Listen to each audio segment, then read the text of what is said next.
భయ్యా నాకు పెళ్లి కుదిరింది. భద్రం పెళ్ళా? వద్దురా భద్రం, పెళ్ళి వద్దురా. పెళ్ళి అంటే మామూలు విషయం కాదురా.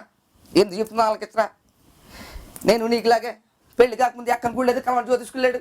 కనిపిస్తే ప్రతి ఏదో అడగడమేరా బాబు పెళ్ళి ఎప్పుడు అని. ఇంకా నాకు పెళ్లి కావట్లేదు కానీ బాధపడతాను అనుకున్నాను రా. పెళ్ళి ఏందో తెలిసింది, నేను బాధపడట్లేదని బాధపడతానండి.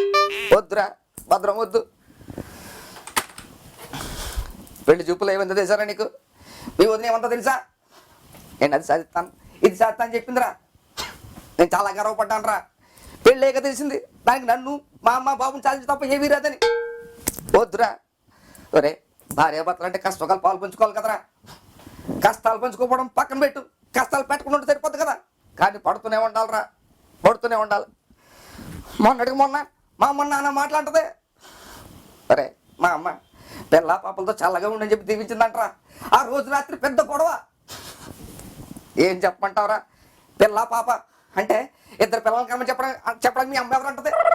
పిల్ల పాప అంటే ఇద్దరిని అమ్మాయిలకి అమ్మ చెప్పడం మీ అమ్మ ఎవరు అంటది? నేనేం చెప్పనురా. మా అమ్మనే కాదురా, మా ఇంట్లో కుక్క డాలీరా, దాన్ని కూడా నాన్న మాట్లాడుతుంది. ఏముందో తెలుసా? పెళ్ళైన కొత్తగా ఇంటికి వచ్చినప్పుడు దాన్ని చూసి మురిగిందంట. చూడు మీ అమ్మ కూడా దీనికి వస్తే అంటది.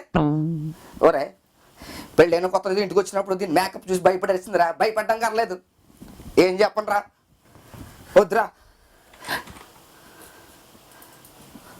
భద్రం. మన వాళ్ళు ఎవరిని ఇంటికి వస్తే దానికి ఎక్కడ రాని నొప్పులు వచ్చేస్తారా? అది అల్లులు రాని ఎంత హుషారుగా ఉంటుందో, ఎంత యాక్టివ్ ఉంటుందో, పీటు హుషారు సగం తిరిగేస్తుంది. ఇదేం తేడారా? చుట్టాల ఇంట్లో ఎవరిని పెళ్ళి అయితే చాలరా పట్టు చీర కావాలంటది. ఎరా పెళ్ళి కూతురు ఒకటి కట్టుకుంటే సరిపోతా పట్టు చీర? పెళ్ళికి వెళ్ళి ప్రతిదీ కట్టుకోవాలి పట్టు చీర? ఇదేమన్నా చీపుకోండి ఖర్చీపా?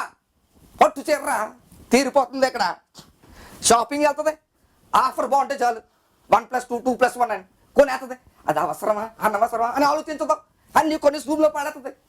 చివరికి అదే రూమ్ స్టోర్ రూమ్ అయిపోతుంది.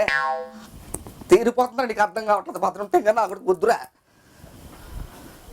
ఈడొకడు మధ్యలో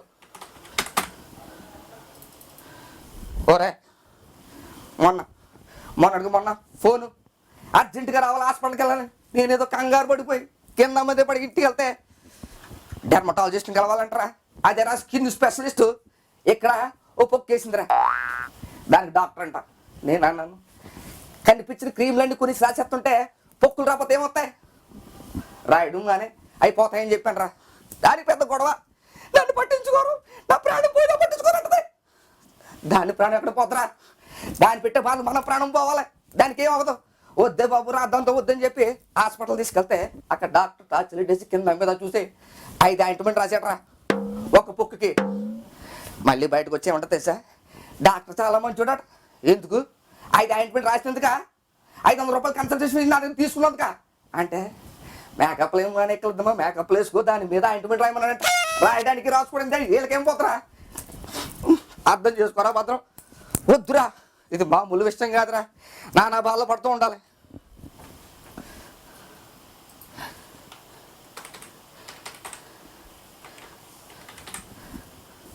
ఓరే మొన్న ఏమన్నా అంటే మందు తాగడం తప్పేట్రా.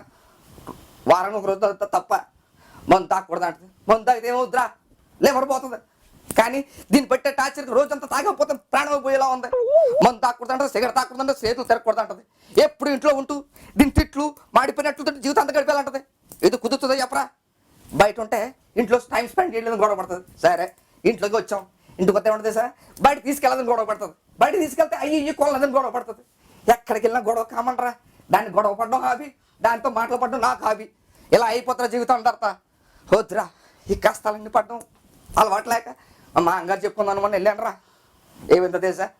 ఆయన చెప్పిన తర్వాత ఆయన అంటాడు, అల్లుడి గారు నేను రోజు గంట మెడిటేషన్ చేస్తాను, గంట యోగా చేస్తాను, అయినా సరే నాకు హై బీపీ లో షుగర్ వచ్చింది. దీనికి కంగారు తెలుసా? నాకు కంగారు వచ్చింది, నేనేం చేయనండి. ఎంత రావడానికి అన్న మీ అత్తగారు అంటాడు. ఓహో నాకు అనిపించింది అప్పుడు దీనికి అమ్మ బోర్లు వచ్చినాయి అని. నేను అదృష్టవంతున్నట్రా. నా అదృష్టం మండిపోను. ఏ అని అడిగితే మీకేమైనా కష్టాలతో చెప్పుకోండి నేను ఉన్నాను, నాకేమైనా కష్టాలు చెప్పుకోవడానికి ఎవరు ఉన్నారు? మా మామగారు ఎప్పుడో పోయాడు, మా అత్తగారు దైవాళ్ళు అంటాడు. ఓ అమ్మ ఫ్యామిలీలో ఉన్నాయన్నమాట. అంతా ఓదార్పు కోసం వెళ్తే చివరికి ఓదార్చి వచ్చాను రా. అది రా జీవితం. ఎక్కడ దీనికి తోడు అనుమానం.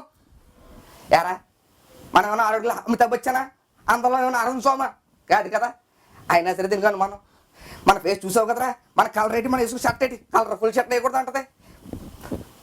మనం అన్నమాట అది అనుమానం. అయినా సరే లోపల మాత్రం అనుమానం పడుతున్నప్పుడు మాత్రం మనకు ఒక లోపల ఒక కాన్ఫిడెన్స్ వచ్చి పెరిగిపోతుంటారా. మనకు కూడా నిజంగా ఒక అమ్మాయి ప్రేమిస్తే ఎలా ఉంటుందని.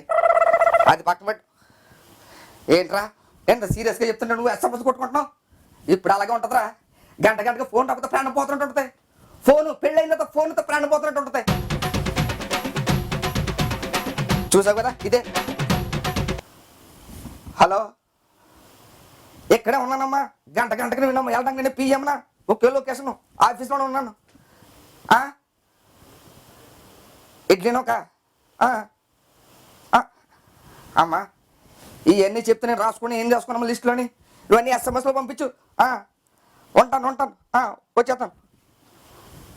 చూసావు కదరా, ఇప్పుడు నీకు వస్తుంటాయి ఏమని I love you, I miss you అని వస్తాయిరా, కామనే. పెళ్ళైన చూసావు కదా ఏమొస్తాయో, సామాన్ లిస్ట్ వస్తుంది. రోజు ఇంటికి వెళ్ళేటప్పుడు ఎన్ని తీసుకుంటే వెళ్ళాలి. నీ జీవితంలో అయిపోద్దంటే షాప్లో డెలివరీ బాయ్లో అయిపోద్ది. ఎందుకు చెప్తున్నావు ఆలకించరా భద్రం, వద్దురా.